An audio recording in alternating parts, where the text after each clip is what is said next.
more sophisticated moves, cooler moves, more powerful moves. You're not just pressing two buttons. The combat system is very simple in Bloodborne, not an innovation whatsoever. You have the level system.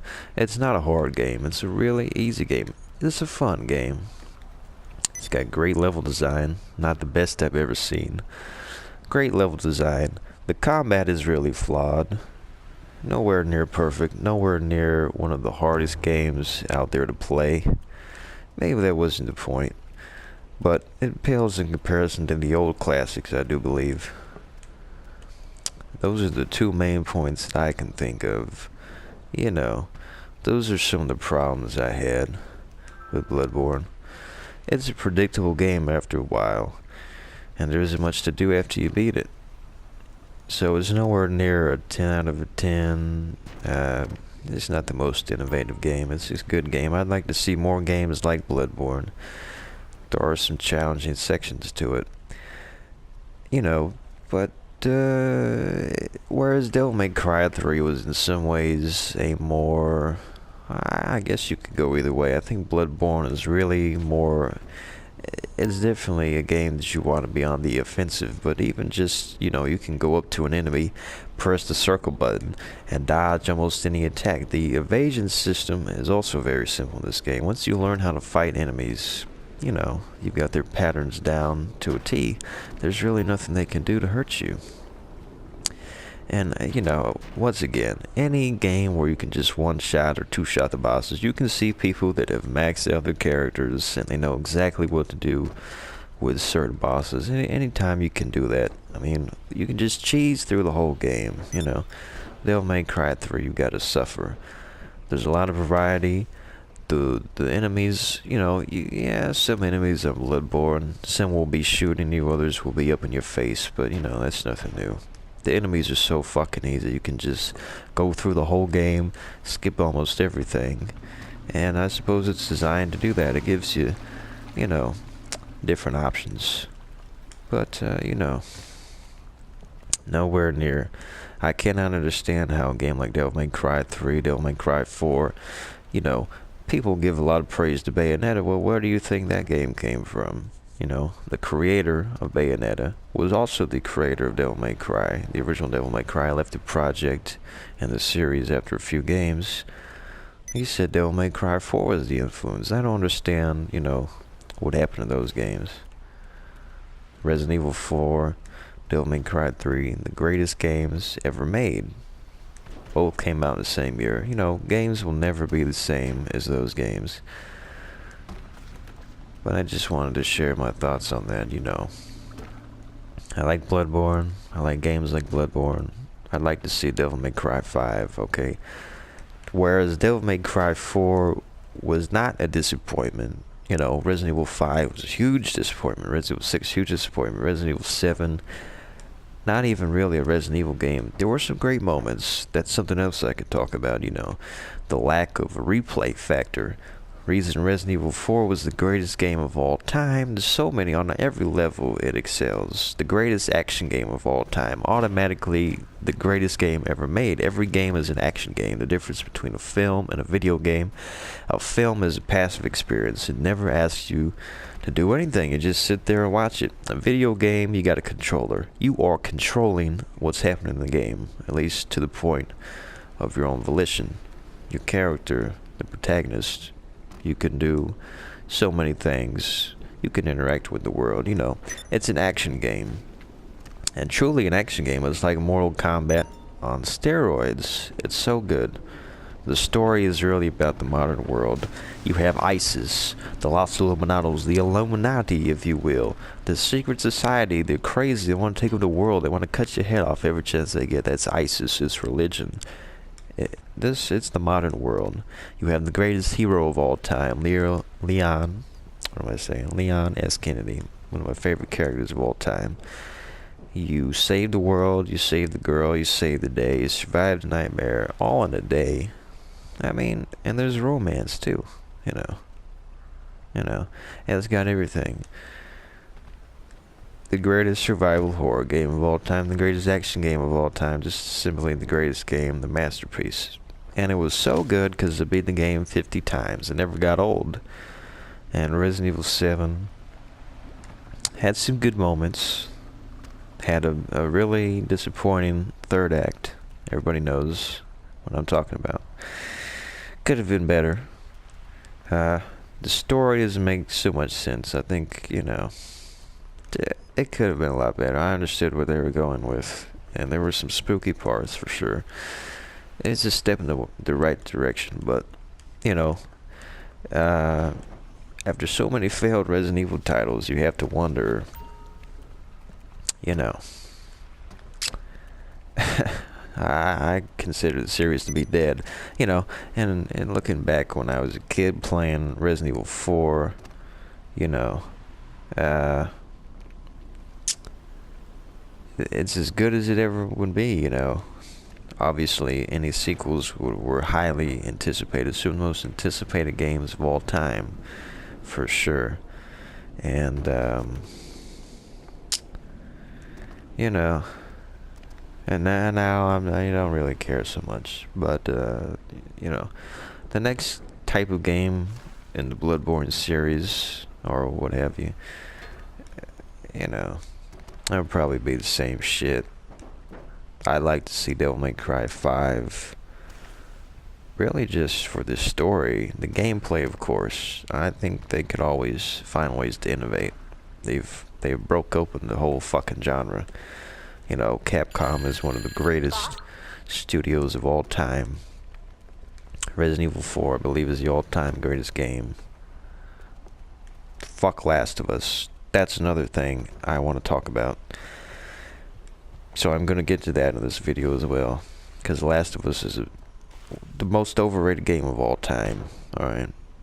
First thing I want to say is, you know, it's completely inspired by Resident Evil 4, ripped off of Walking Dead, zombie lore. Nothing's original. Let's just talk about the opening of the game. Nothing is inspired at all. Straight ripped out of, you know, it's not an original game. When Joel's daughter dies, it does not impact the plot in any meaningful way. It's completely contrived and is a tearjerker, and why should we have sympathy for this? You know, he's just gonna find Ellie, and Ellie replaces his own daughter, you know. He's really more in love with Ellie than he was with his own daughter. And Ellie is completely uncharacteristic for a girl, teenage girl. Teenage girls are not like that. She's so obviously a video game character, so obviously a Naughty Dog character. An absurd addition to this post-apocalyptic, not really even post-apocalyptic, but this apocalyptic setting, a future setting. There's so many anachronisms, there's so many things wrong with Ellie. Fuck Ellie, she's annoying as hell. Alright. A strong female character. Uncharted had plenty of those, you know, look at the setting compared to Uncharted. It's not even a very thoughtful apocalyptic setting. You know, I didn't think that the world design was anything special, and that's coming from one of the greatest. You're looking at Jak and Daxter, looking at Uncharted. They've made some of the greatest set pieces of all time in video games. I didn't think The Last of Us had anything memorable. Resident Evil 4 had one of the greatest world designs of all time, one of the greatest art designs of all time. For PS2 graphics, still looks better than Last of Us. The gameplay, very boring, you know, nowhere near as fun as Resident Evil 4. The stealth is laughable. Alright, you say, oh, you know, it's about stealth and it's about realism. You have low ammo counts. Well, you can see fucking enemies through the walls, okay? You can see through the walls. That's supposed to be realism, right? You know, you have many different ways to attack them, but they tried so hard to be like Resident Evil 4. And it's not like Resident Evil 4 has an abundance of ammo. If you've ever played the game on professional difficulty, there's so many different ways. Still the most innovative game of all time. So many different ways to take down an enemy. You shoot them in different parts of the body. What game before that had these mechanics where you shoot them and they react in different ways? And you have different prompts for how to kill them, you know.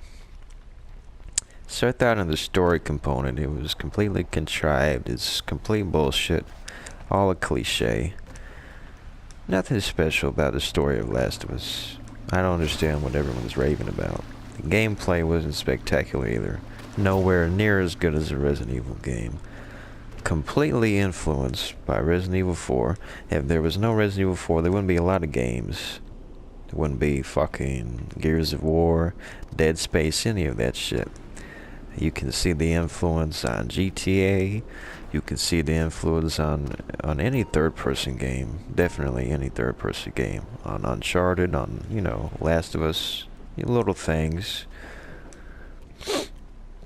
I'm not a fan of Last of Us. I don't understand how it's the sacred cow of modern gaming. I don't understand it. GTA, which I'm playing at this time as I'm talking, was a great game in 2013. So was BioShock Infinite. I've talked about BioShock Infinite, and some people want to shit on that.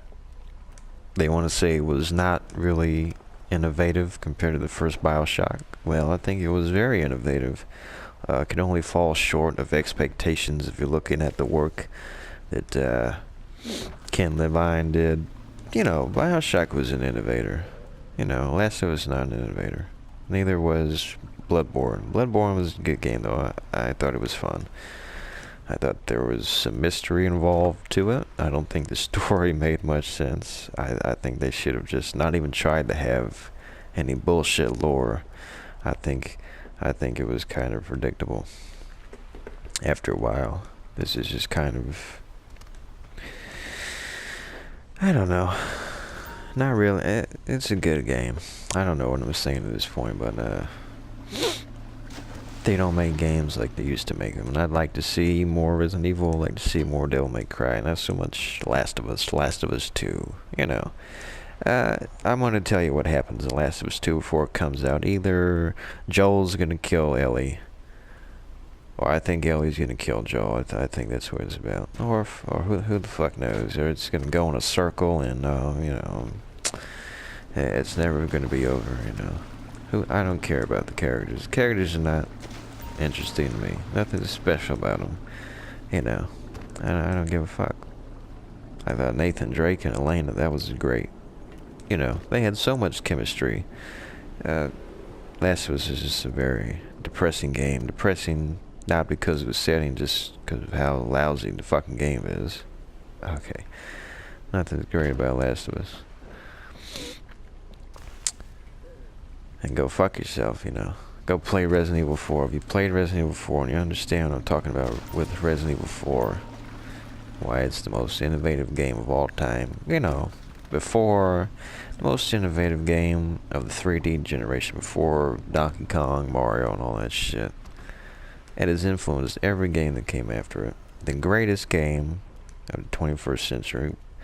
And if you look since the 70s, it's about 40 years. The greatest fucking game in the last 17, 20 years. It is absolutely the greatest game of all time. We will never get an experience like that again. And fuck all these games. Fuck Destiny 2, which I play a lot.